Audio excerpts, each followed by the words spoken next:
ধোয়ার শহরে ছোট্ট আলিফ থাকার এক বস্তিতে থাকে এক 0 বছরের এক ছেলে, আলিফ। বাবা একজন রিকশা চালক, মা গৃহকর্মী। ছোট্ট ঘরে 3 জনের বসবাস। একদিন ভোরে মা তাকে স্কুলে পাঠাতে গিয়ে দেখে আলিফ কাশছে। কেবল কাশছে না, সে যেন দম নিতে পারছে না। ডাক্তার দেখিয়ে জানা গেল আলিফের হাঁপানি হয়েছে। কারণ চারপাশের বায়ু দূষণ। আসলে আলিফ যেখানে থাকে সেই এলাকার আশেপাশেই রয়েছে বেশ কিছু ইটভাটা। প্রতিদিন কালো ধোঁয়া ছেড়ে আকাশ ঢেকে ফেলে। পাশ দিয়ে চলে যাওয়া গাড়িগুলোর কালো ধোঁয়ায় বাতাস ভারী হয়ে যায়। রান্নার জন্য তার মা এখনও কাঠ ও কয়লা ব্যবহার করেন, যা ঘরের ভেতরের বায়ুকে আরও বিষাক্ত করে তোলে। বায়ু দূষণের কারণে শিশুদের মধ্যে শ্বাসকষ্ট, ফুসফুসের রোগ, এমনকি মস্তিষ্কের বিকাশের সমস্যা হচ্ছে।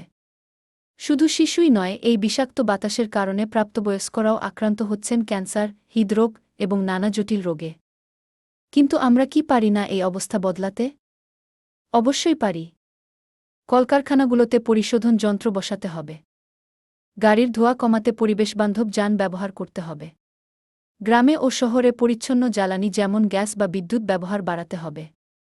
সবচেয়ে বড় কথা, প্রচুর গাছ লাগাতে হবে, কারণ গাছই বাতাসকে পরিশুদ্ধ করে। আলিফ এখনও স্কুলে যায়, মাসে কয়েকবার ডাক্তার দেখাতে হয়।